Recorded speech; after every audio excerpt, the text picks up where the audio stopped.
Hello friends, welcome to my YouTube channel Success Academy. In today's paper, we are solving March April 2020 SSLC science paper. In that physics, we are concentrating on physics chapters electricity and magnetic effect of electricity, electric current. ಎರಡು ಚಾಪ್ಟರಲ್ಲಿ important questions around ನಿಮಗೆ 14 ಮಾರ್ಕ್ಸಿಂದ ಬರುತ್ತೆ total marks. ಆ 14 ಮಾರ್ಕ್ಸಲ್ಲಿ ಏನೇನು ಕೇಳ್ಬೋದು ನಿಮಗೆ let see. ಇದು ನಿಮ್ಮ mid term SA1 ಎಕ್ಸಾಮ್ಸಿಗೂ use ಆಗುತ್ತೆ. So it will be a revision class. So let's start with our first question.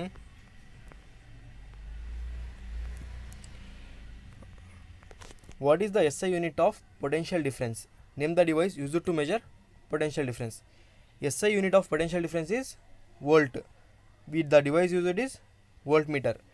ನೀವು ಎಲೆಕ್ಟ್ರಿಸಿಟಿ ಚಾಪ್ಟರಲ್ಲಿ ಎಲ್ಲದು SI ಯೂನಿಟ್ ಮತ್ತು ಡಿವೈಸಸ್ ಎಲ್ಲ ನೆನ್ಪಿಟ್ಕೋಬೇಕು. Not only of potential difference but of current, charge, everything, work done, heat. You have to remember it. Next, observe the given figure. What type of current is induced in the coil by doing the experiment related to this figure? Give reason to your answer.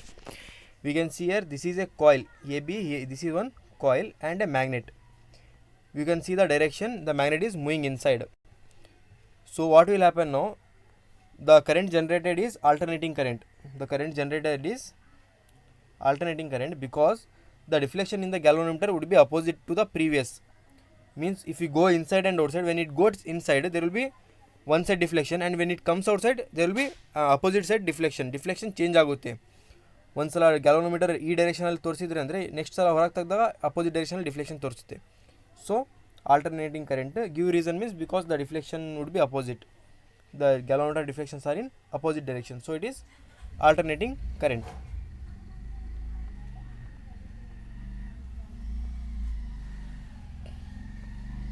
Next ನಮಗೆ problem ಇದೆ. Annual ಎಕ್ಸಾಮಿಗೂ ನಿಮಗೆ problems ಕೇಳ್ತಾರೆ electricity ಚಾಪ್ಟರಲ್ಲಿ. So not only theory, you have to be prepare problem also. The resistivity, ನೋಡ್ರಿ ಇಲ್ಲಿ term resistivity ಅಂತ ಇರೋದು, ರೆಸಿಸ್ಟೆನ್ಸ್ ಅಲ್ಲ. Resistivity means rho, symbol rho. Resistivity of manganese wire of length 1 metre and resistivity values 1.84 × 10⁻⁻⁶ ohm metre. Resistivity unit ಏನು? Ohm metre. Not resistance ಇಂದು ohm, resistivity ohm metre. If the diameter of the wire is 3 × 10⁻⁻⁴ meter, what will be the resistance? They are asking R, resistance. So solution ಹೋಗೋಣ. Resistivity they have given, length they have given, diameter they have given.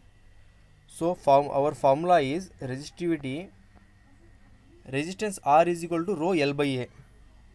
Resistance R is equal to rho L by A. We know the value of rho. Resistivity ಗೊತ್ತು, L ಗೊತ್ತು, rho ಗೊತ್ತು, L ಗೊತ್ತು, but A ಗೊತ್ತಿಲ್ಲ ನಮಗೆ. Area of cross section. So first area of cross section ಮಾಡ್ಕೊಳ್ಳೋಣ.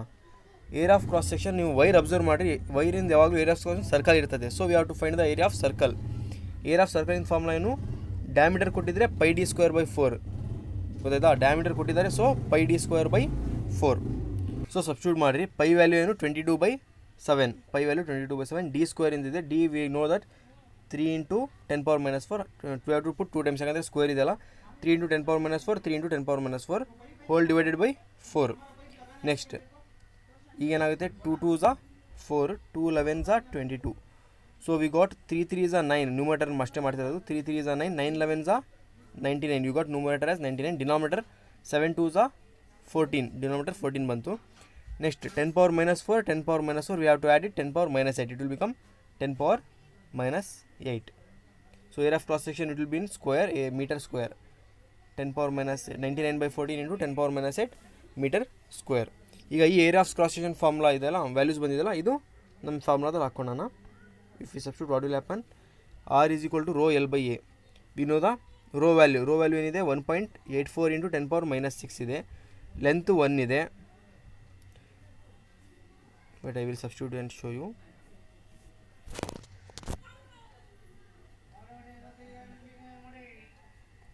Rho value ಏನಿದೆ ನಮಗೆ 1. So ನೀವು ಸ್ವಲ್ಪ you have to adjust it ಈಗ little bit. It will be 1.84 ಇದೆ into 10⁻⁻6 rho value into L means length divided by area of cross section ನಮಗೆ ಎಷ್ಟು ಬಂದಿತ್ತು? 99 divided by 14. 99 divided by 14 into 10⁻⁻8. 10 divide by 14 into 10⁻⁻8. ಈಗ denominator 99 ಡಿನಾಮಿನೇಟರಲ್ಲಿದೆ, 14 ಮತ್ತೆ denominator ಇದೆ. Denominator is numerator. So 14 ನ್ಯೂಮರೇಟರಿಗೆ ಹೋಗುತ್ತೆ. So ಅದು 14 ನ್ಯೂಮರೇಟರಿಗೆ ಹೋಗುತ್ತೆ ಅಂತ ಹೇಳೋಕ್ಕೆ ನಿಮಗೆ I have shown this. So 14 has gone to numerator, we have to multiply it. 1.84 into 1 into 14 divided by 99 into 10 power minus 8. ಈಗ 10 power minus 8 if it goes upside it will become 10 power plus 8. 10 power plus 8 ಏನಿದೆ 10 power minus 6 ಇದೆ into 10 power plus 8. 10 power minus 6 10 power plus 8 we will get only remainder 10 power 2, 10 square ಉಳಿತದೆ. So if we solve 22.576 divided by 19 or you can do it as 2576 ಯಾಕಂದರೆ 10 square ಅಂದರೆ 100 25.76 into 100 ಮಾಡಿದರೆ 2576 divided by 99. If you solve this you will get it as answer 26.02. You are watching this video means you have to work for it. ಈಗ ನೀವು video ನೋಡ್ತಾನೆ ಈ problem work ಮಾಡಿರಿ, ನಿಮಗೆ understand ಆಗುತ್ತೆ. ಯಾವ್ದಾರ ಪಾಯಿಂಟ್ ಅಂಡರ್ಸ್ಟ್ಯಾಂಡ್ ಆಗಿಲ್ಲ ನನಗೆ ಕಮೆಂಟ್ ಬಾಕ್ಸಲ್ಲಿ you can ask, I will once again explain you. It is very simple. So we got the value of R, resistance value ಸಿಕ್ತು. So if you do this you will get 3 marks. Next question, ಇದರಲ್ಲಿ 6 question ಇದೆ. ಏನು question ಅಂದರೆ observe the given circuit. They have given a circuit. Calculate the total resistance in the circuit and the total current. First total resistance ಮತ್ತು total current we have to calculate. So ಎಲ್ಲೆಲ್ಲಿ resistance ಇದೆ ಇಲ್ಲಿ, this 3 are resistance in parallel and here is also one resistance is there. Okay, we have to calculate this all the total resistance. After total resistance calculate ಆದಮೇಲೆ ನಾವೇನು ಮಾಡಬೇಕು, total current find out ಮಾಡಬೇಕು. So ಈ ಪ್ರಾಬ್ಲಮಿಗೆ ಹೋಗೋಣ. So ಇದು annual ಎಕ್ಸಾಮಲ್ಲಿ ಕೇಳಿರೋ problem 2020ಅಲ್ಲಿ. So ಈ ಸಲ ಕೇಳೋದು ಚಾನ್ಸಸ್ ಇರ್ತವೆ, ಆದರೆ with changes the value change ಮಾಡಿ ನಿಮಗೆ ಸೇಮ್ ಟೈಪ್ಸ್ ಆಫ್ ಪ್ರಾಬ್ಲಮ್ಸ್ ಬರ್ಬೋದು. ಸೊ ಕಾನ್ಸಂಟ್ರೇಷನಿಂದ ಕೇಳಿ. ನಮ್ಮ ಡಯಾಗ್ರಾಮ್ ಅಬ್ಸರ್ವ್ ಮಾಡ್ಬೋದು. ಇಲ್ಲಿ ಪ್ಯಾರಲಲ್ ಕನೆಕ್ಷನ್ ಇದೆ. Parallel connection means formula is 1 by R is equal to 1 by R1 plus 1 by R2 plus 1 by R3 and so on.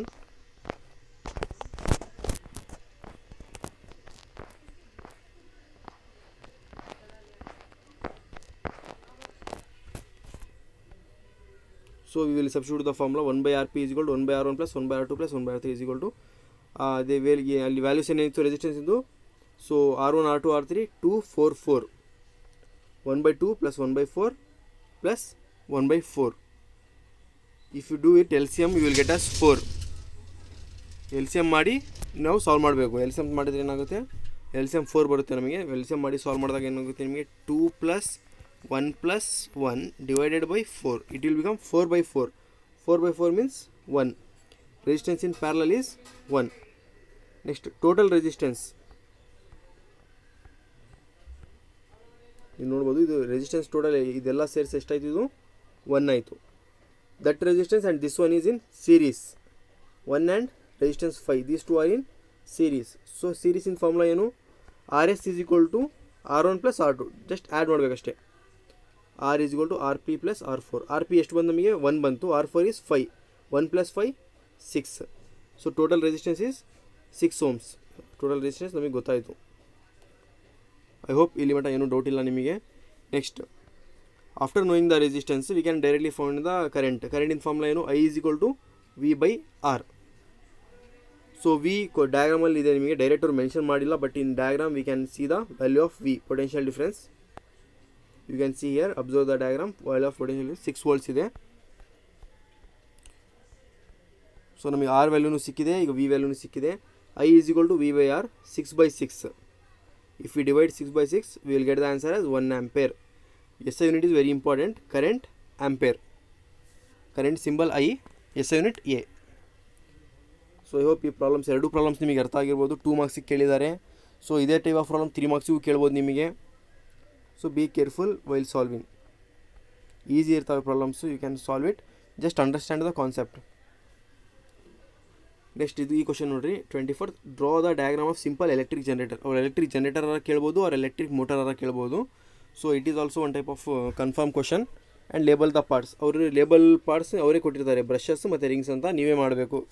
ಆ ಕೊಟ್ಟಿದ್ದ ಪಾರ್ಟ್ಸ್ ಮಾಡ್ಬೋದು, ಇಲ್ಲ all the parts you can label. So we are drawing ನೆನ್ಪಿಟ್ಕೊಳ್ರಿ, electric generator diagram ಬಿಡಿಸ್ಬೇಕು. Motor generator confuse ಮಾಡ್ಕೋಬೇಡ್ರಿ. So here is a north pole, south pole, two permanent magnets, and ABCD is a coil. Next G is galvanometer. It shows the current ನಮಗೆ generate ಆಗಿದೆ ಅಂತ galvanometer ಗೊತ್ತಾಗುತ್ತೆ. So B1 B2 are the brushes carbon brushes. B1 B2 ನಮಗೆ brushes, R1 R2 rings, full rings. ನಮಗೆ ಮೋಟರಲ್ಲಿ split rings ಬರ್ತವೆ. Electric ಮೋಟರಲ್ಲಿ split rings, it acts as a commutator, but in generator we are using full rings and we get the alternating current ಸಿಗುತ್ತೆ generator ನಮಗೆ. So full rings split rings ಅದೊಂದು difference ಆಗಿದ್ದರಲ್ಲಿ.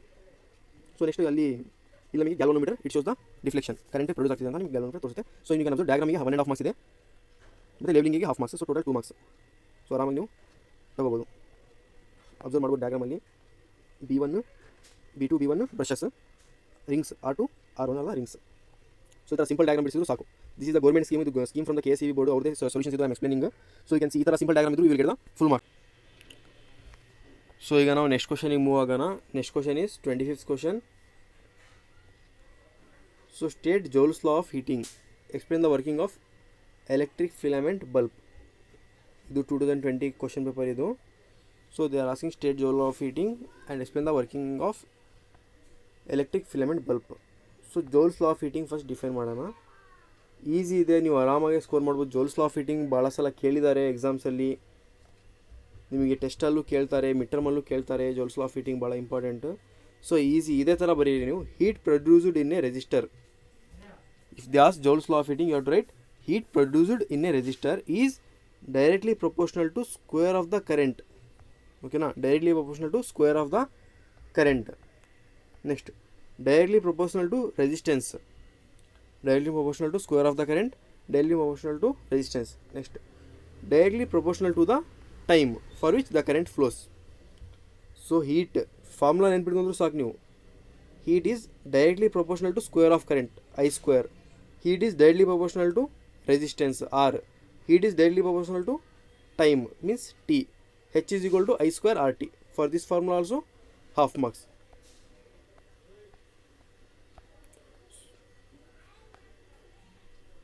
And after that we have to explain the working of a electric filament. Explain the working of electric filament bulb.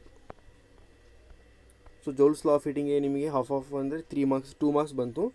So we have to explain the working of electric filament bulb. We have observed the electric filament bulb ಹೇಗಿರುತ್ತೆ. ಒಳಗಡೆ ಒಂದು filament ಇರುತ್ತೆ. So if you light the switch on the current, the filament will glow.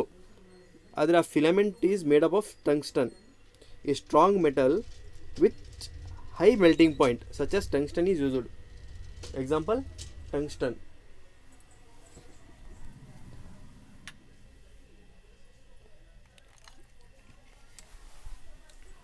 Tungsten is used for making bulb filaments. ಈ filament ಇದೆಯಲ್ಲ, ಈ filament ಮಾಡೋಕ್ಕೆ tungsten use ಮಾಡ್ತಾರೆ, because it has high melting point. Reason ಏನಂದರೆ high melting point.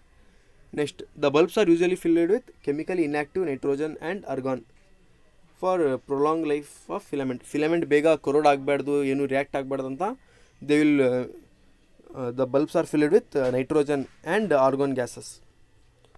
Next, the electric current when we switch on, the most of the power consumed by the filament appears as heat. You observed old lights ಹತ್ರ ನೀವು ಹೋದರೆ ಭಾಳ heat ಆಗಿರ್ತಾವೆ ಅವು.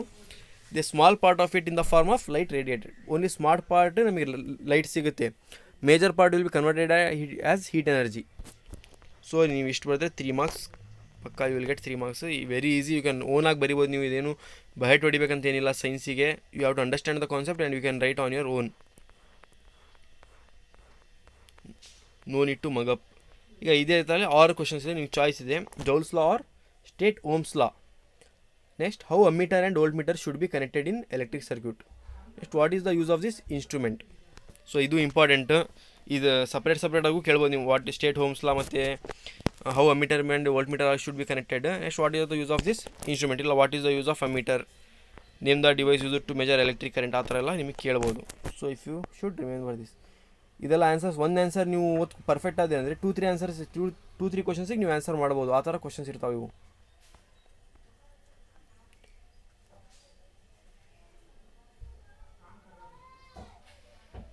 Next, Ohm's law. Ohm's law we have to define it as the potential difference V across the ends of a given metallic wire in an electric circuit is directly proportional to the current flowing through it at constant temperature.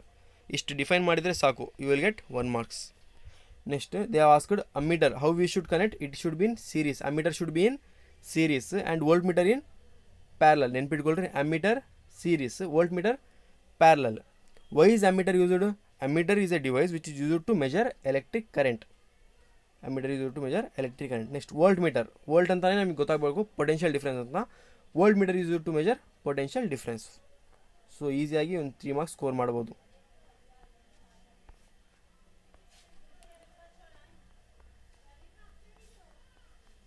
So next ನಮಗೆ electricity or next question ಇದೆ. How do you trace the magnetic field lines around a bar magnet using compass needle? Explain with the write the properties of magnetic field.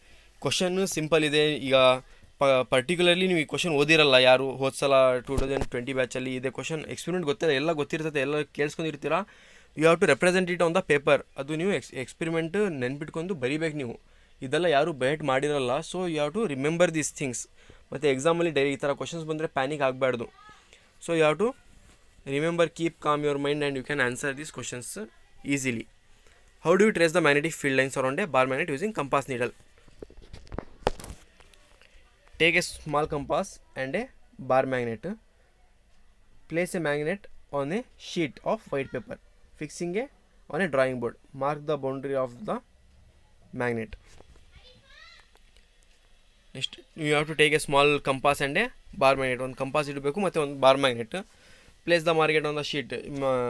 Magnet sheet alli itti and ಆ ಶೀಟಿಗೆ ನಾವು ಒಂದು ರೆಟ್ಟಲ್ಲಿ ಅಥವಾ drawing ಬೋರ್ಡಿಗೆ attach ಮಾಡಿ, make the boundary of the magnet. Mark boundary, ಮ್ಯಾಗ್ನೆಟಿನ boundary ಒಂದು mark ಮಾಡಬೇಕು. Place the compass near the north pole of the magnet and mark the position of 2 ends of the needle. ನಾವು first ಏನು ಮಾಡಬೇಕು, magnet is fixed. So compass ಏನು ಮಾಡಬೇಕು, south pole ಹತ್ರ north pole ಹತ್ರ ತೊಗೊಂಡೋಗ್ಬೇಕು. Place near north pole of the magnet. Place the position of 2 ends of the needle. ಮತ್ತು ಆಮೇಲೆ ಮಾರ್ಕ್ ಮಾಡಬೇಕು, ನಾರ್ತ್ ಪೋಲು ಸೌತ್ ಪೋಲ್ ಯಾವ ಥರ ಯಾವ ಕಡೆ ಡೈರೆಕ್ಷನ್ ತೋರಿಸ್ತವೆ, ಯಾವ to mark it. Next, move the needle to a new position such that south pole occupies the position previously occupied by north. So ನಾವು ಫಸ್ಟ್ ಯಾವ ಡೈರೆಕ್ಷನಲ್ಲಿ ಇತ್ತು ಅದು ಅಪೋಸಿಟ್ ಡೈರೆಕ್ಷನಲ್ಲಿ ಮೂವ್ ಮಾಡಬೇಕು. ಅವಾಗ ಏನಾಗಬೇಕು, ನಾರ್ತ್ ಪೋಲ್ ಪೊಸಿಷನಲ್ಲಿ ಸೌತ್ ಪೋಲ್ ಬರಬೇಕು, ಸೌತ್ ಪೋಲ್ ಇನ್ ಮ್ಯಾಗ್ನೆಟ್ ಪೊಸಿಷನ್ದಲ್ಲಿ ನಾರ್ತ್ ಪೋಲ್ ಬರಬೇಕು. ಆ ಥರ it should be interchanged. This way proceed step by step till we reach the south pole. South pole ಬರೋ ಮಟ ಈ ಥರ ನಾವು ಸ್ಟೆಪ್ಸ್ ರಿಪೀಟ್ ಮಾಡಬೇಕು. Next, join the points placed on the paper by smooth curve. This represent magnetic field. ಈ ಥರ ನಾವು continuously ಮಾಡ್ಕೊತ ಹೋಗಬೇಕು. Then we will get the represent the field line, magnetic field lines we will represent. So for better understanding, ಇದಕ್ಕಿಂತ better ನಿಮ್ಗೆ text ಬುಕ್ಕಲ್ಲಿ ಕೊಟ್ಟಿದ್ದಾರೆ with diagram. Refer that one, you can easily do that. Bar magnet ಇರ್ತದೆ, compass, needle north pole south pole. You have to just move this. ಮತ್ತು diagram ನಿಮಗೆ ಫೀಲ್ಡ್ ಲೈನ್ಸಿಂದು direction ಎಲ್ಲ ಆರಾಮಾಗಿ ಸಿಗುತ್ತೆ. You can get this field lines direction by marking the position.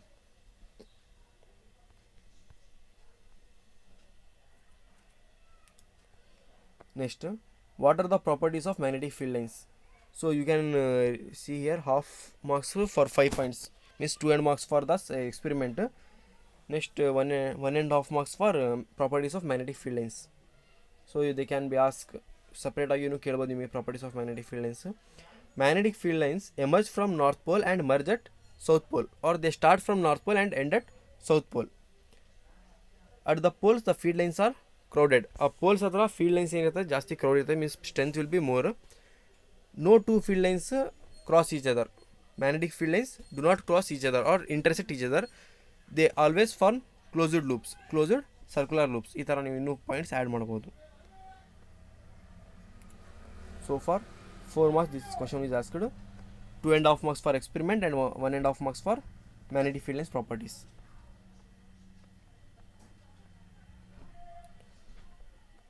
So this ends the first 2020 paper.